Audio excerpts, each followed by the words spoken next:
Bom, pessoal, estamos iniciando mais um dia aqui do nosso podcast do Instituto de Tecnologia Reviva e na nossa frente hoje estamos recebendo a secretária de Saúde de Maranguape, Cleonice Caldas. Cleonice, ela iniciou suas atividades na iniciativa privada e hoje está tendo o prazer de trabalhar na rede pública, justamente como secretária de Saúde, como bem mencionei. É mãe de 2 filhos, do Josivaldo Filho e da Júlia. Seja muito bem-vinda, Cleonice. Obrigada, Leonardo. Quero agradecer pelo convite, que esse bate-papo seja uma troca prazerosa, né? Que a gente possa falar sobre as nossas experiências e os nossos desafios. Perfeito. Como bem mencionei, a senhora veio da iniciativa privada e eu acredito que foi um desafio para a senhora, porque muitos sempre têm essa dificuldade de as regras que são impostas dentro da iniciativa privada e aplicar ela dentro da estrutura de uma rede pública, elas às vezes sofrem uma variação, uma distinção, porque às vezes você encontra justamente nesse percurso essa dificuldade. Como foi para a senhora essa mudança, essa saída do corporativismo, né, das metas, regras, para sair justamente na rede privada? Como foi essa mudança para a senhora? Toda mudança é um grande desafio, né? Principalmente você sai de um contexto totalmente diferente, como é da iniciativa privada para o serviço público. Então, inicialmente, para mim, eu tive assim, muitas dificuldades em relação à convivência com o servidor público, né? Porque na iniciativa privada, essa questão de metas, de perfil, de habilidades, é um mercado muito competitivo, né? E no serviço público a gente tem mais ali o servidor efetivo, o cargo comissionado. Então, o comportamento em si, na questão de compromisso, né? De cumprimento de horário, eu tive muita dificuldade no começo. Inclusive até alguns dissabores, porque no começo eu tentei abrir processos administrativos, né? Dar um pouco ali, ser um pouco mais disciplinar com as pessoas e gerou um certo dissabor. Mas, para você ter uma ideia, eu assumi em 2013 a Secretaria de Finanças e quando eu cheguei lá, o caixa era no próprio prédio. A arrecadação, que é subordinada à Secretaria de Finanças, recebia os recursos dos impostos ali dentro do próprio prédio. E a gente foi implementar, né, conversar com o banco, implementar boleto. As pessoas, 99% não sabem usar o Excel, então essa é uma ferramenta que a gente precisa muito usar. Então a tecnologia da informação, ela foi um dos principais déficits que eu encontrei, né? Mas ao mesmo tempo, o serviço público ampliou assim a minha visão de propósito de impacto social, principalmente na saúde. Porque na saúde a gente, apesar de contratualizar números, mas a gente lida com pessoas, com vidas, com histórias, né? Com depoimentos, com necessidades, então ampliou a minha visão. Tudo na vida tem um lado positivo e o não tão positivo. Então eu levo essas duas experiências. Como a senhora bem mencionou, né?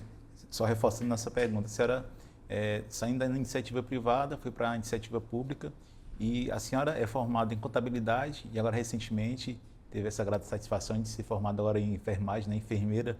E na contabilidade, como a senhora bem mencionou, foi uma janela, né, foi um salto para a senhora da mudança. E como a senhora bem mencionou sobre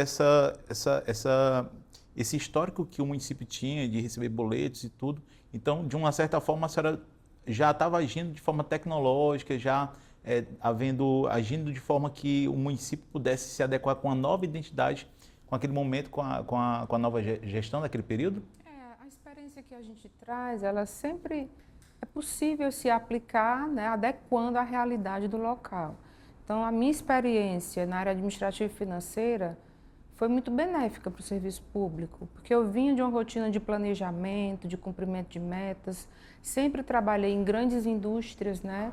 Trabalhei na Vicunha, trabalhei na Hope, na Mallory, grandes indústrias que já vinham, né, com perfil de profissionais a nível de mercado e eu já estava num padrão de gerência, de direção, que eu trouxe muita experiência. Então, trazer essa experiência da iniciativa privada para a pública, eu considero muito benéfica, porque a gente acaba liderando, motivando as pessoas a se comportarem dessa forma, estimulando as pessoas a buscarem mais conhecimento, a pensarem um pouco mais em planejamento, a pensar um pouco mais no perfil profissional, desenvolver habilidades. Então, eu considero que trazer essa experiência foi muito benéfico.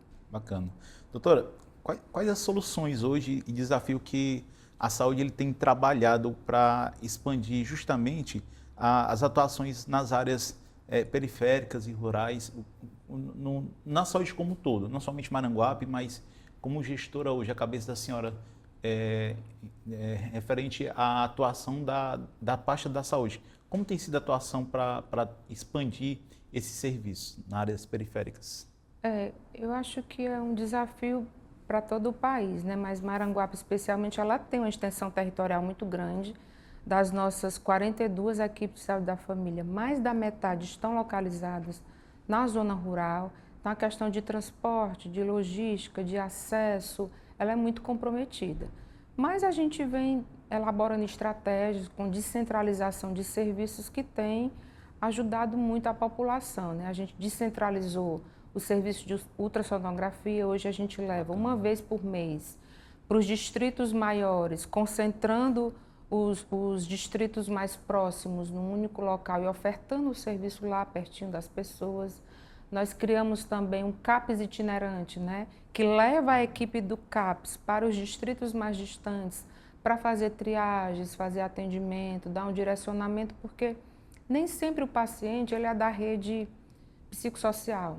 Né? Ele, de repente, é um paciente da atenção primária à saúde, ele é um paciente que pode ser acompanhado na educação, ele está lá na fila de espera, né? Aguardando o momento dele ir para o serviço. Então, descentralizar, levar esse atendimento para os distritos também ajudou a melhorar esse acesso nas áreas mais periféricas.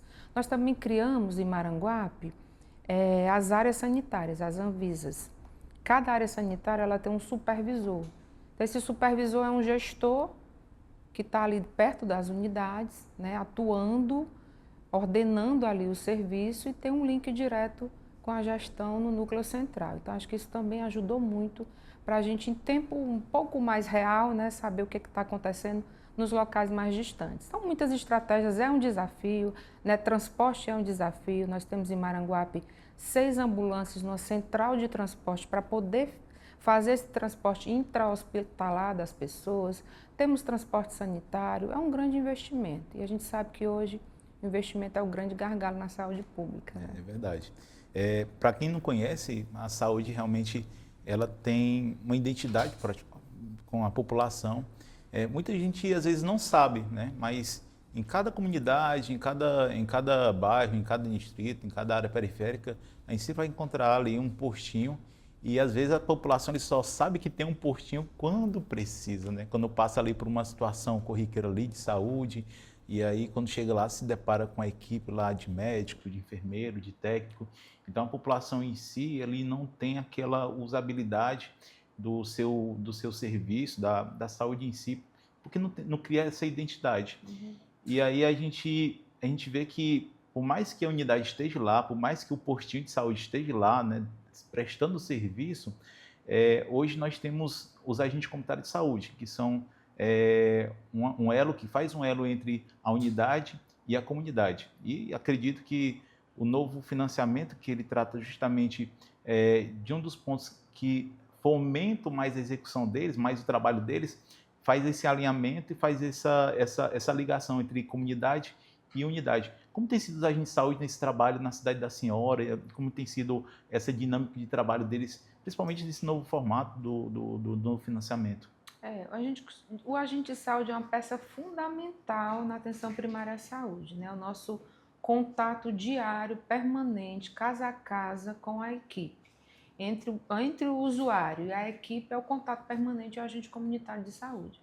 Então, inclusive o Ministério da Saúde tem investido em capacitação, a gente também tem um núcleo forte de educação permanente que tem fortalecido essa atuação do agente comunitário de saúde, mas o fato é que essa proximidade do agente, né, essa interação do agente de saúde com a equipe, ela tem que ser fortalecida. né? Se essa integração não existir, esse trabalho não vai surtir o efeito que a gente precisa.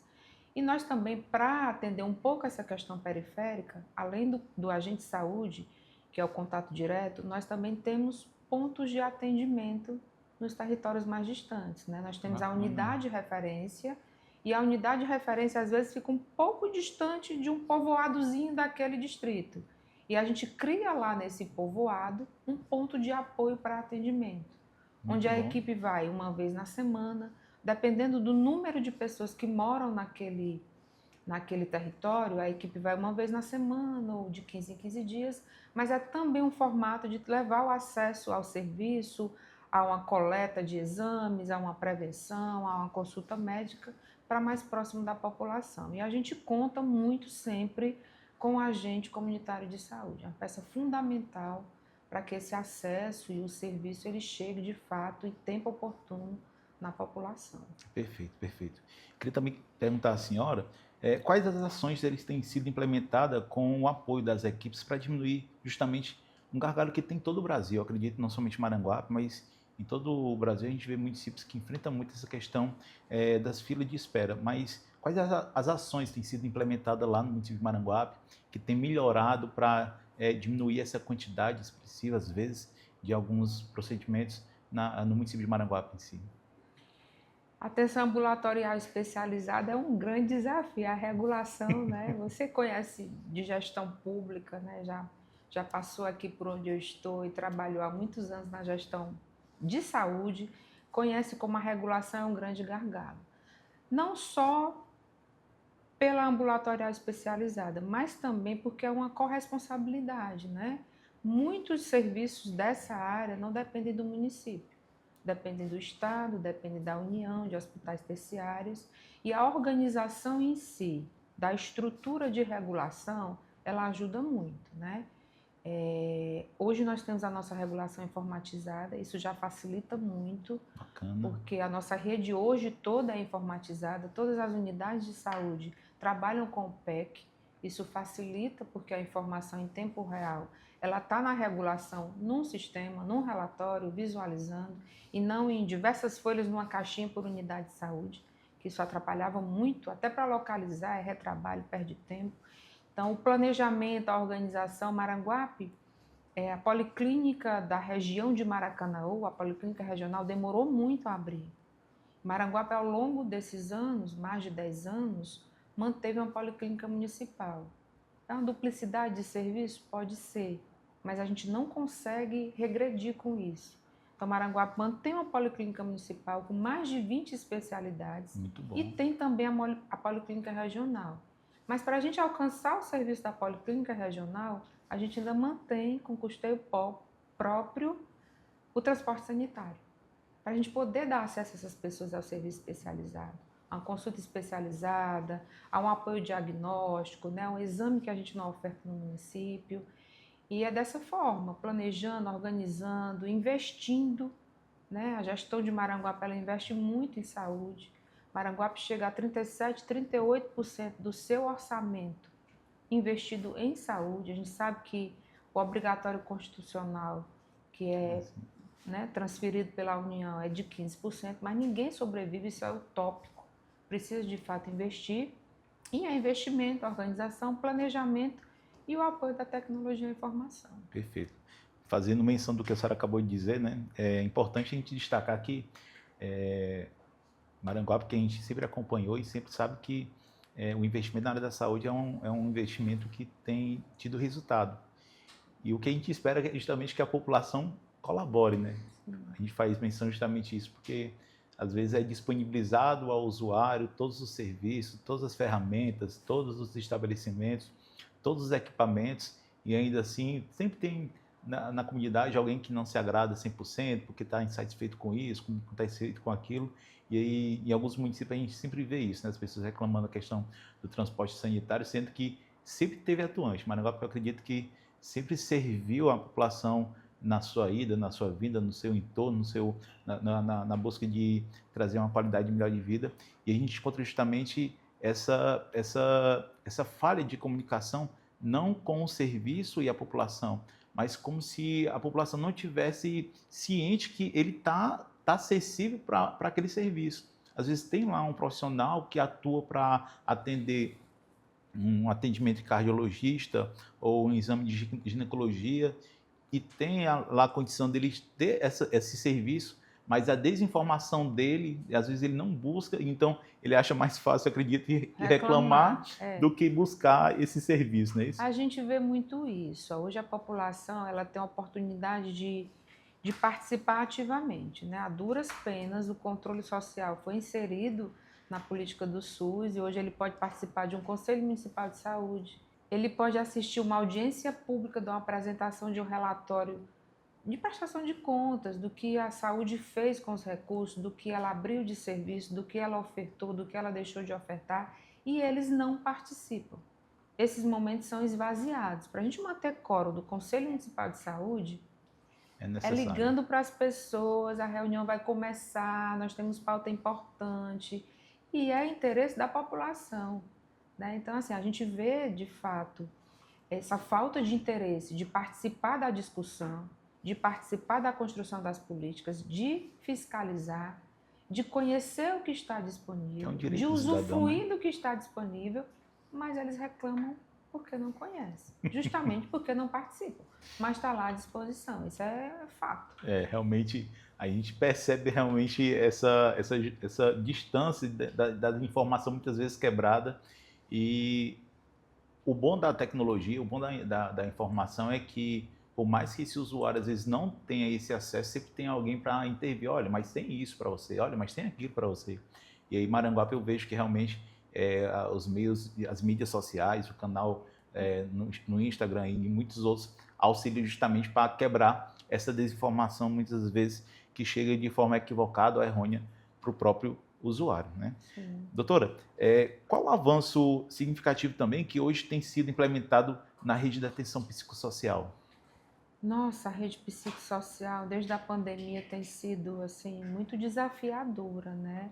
É um volume de usuário que tem crescido muito, principalmente na questão do TEA, que ela não está diretamente ligada à rede psicossocial, mas Maranguape atende esse público TEA dentro da rede psicossocial.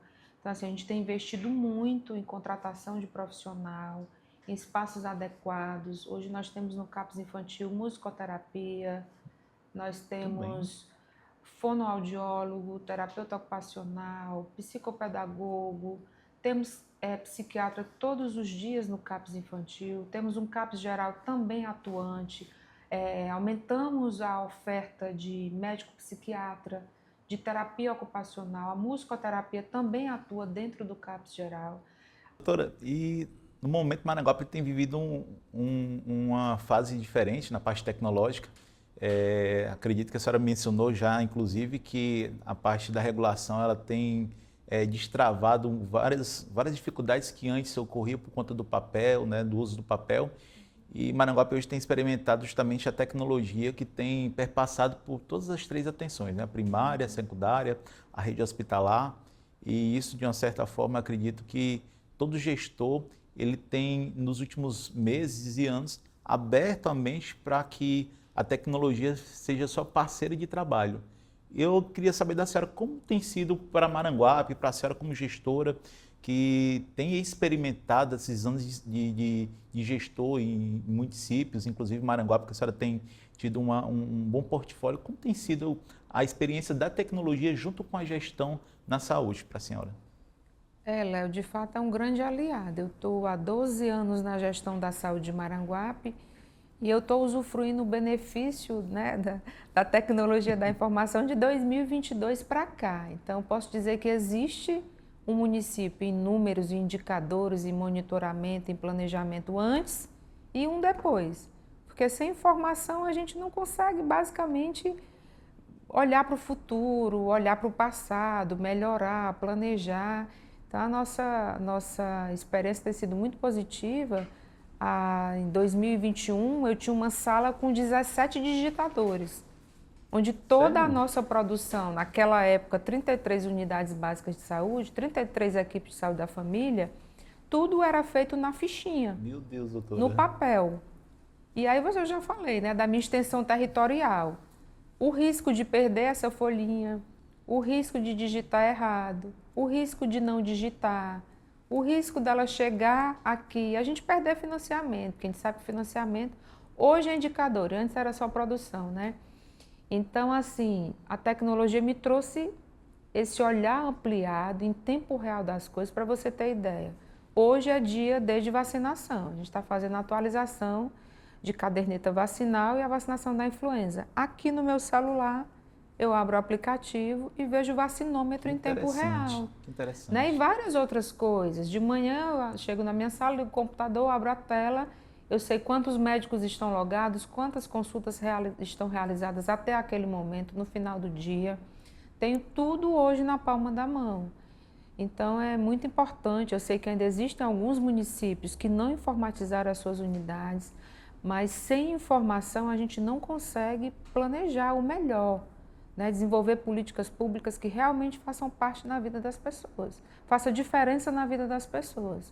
Porque no achismo a gente não vai alcançar as pessoas. Verdade. A gente precisa ter informação, né, ter dados reais, porque as necessidades das pessoas são reais. Então, foi um divisor de águas, com certeza. Hoje eu tenho muito mais tranquilidade em dizer o que está acontecendo, o que eu tenho numa farmácia, que medicação eu tenho, qual eu não tenho, quantas consultas eu realizo por mês, o que eu oferto, a minha produção foi transmitida, não foi. Tudo em função do benefício da tecnologia da informação. Interessante. Acredito que a senhora saiba que realmente em outros municípios, né, não somente, o nosso Ceará tem 184 municípios, e muitos municípios, às vezes, eles não se inclinam, né, à tecnologia e ao que ela pode oferecer, né?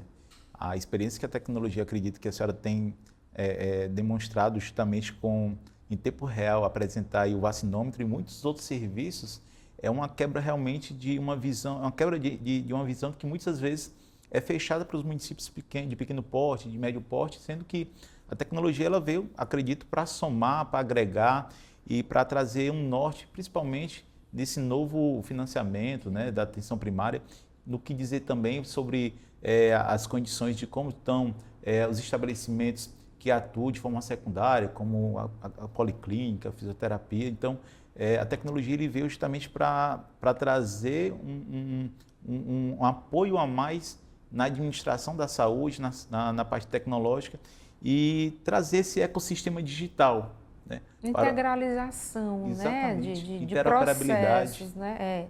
É esse nome difícil aí que a gente tem a maior dificuldade de pronunciar mesmo. Mas hoje eu tenho essa integração. Hoje, quando o médico atende na atenção primária, no final do dia ou em tempo real, a regulação abre o sistema e vê o que já tem de pedido para atenção ambulatorial especializada. Né? Então, essa integração ela é importante, inclusive para otimizar os processos de trabalho, porque não gera retrabalho.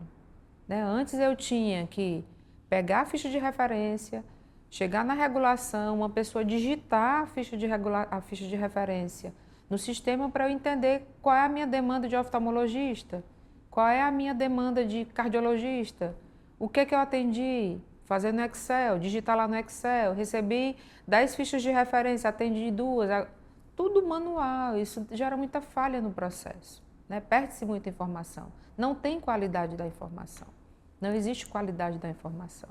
Então o sistema ele traz dentro dessa integração, otimização de processos, né? de recursos humanos também e com certeza fortalece o serviço, o acesso e a oferta.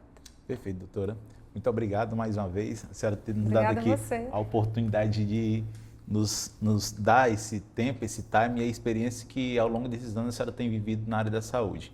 Desejo à senhora boa sorte e que a senhora volte outras vezes para a gente extrair ainda mais coisas boas da senhora. Obrigada e sempre que o convite for ofertado estaremos aqui porque é uma troca. A gente traz, mas também leva um pouco, né? E de parceiros que a gente já tem toda a gratidão, né, de trabalhar juntos e de construir juntos ao longo desses anos. Obrigado. Obrigada.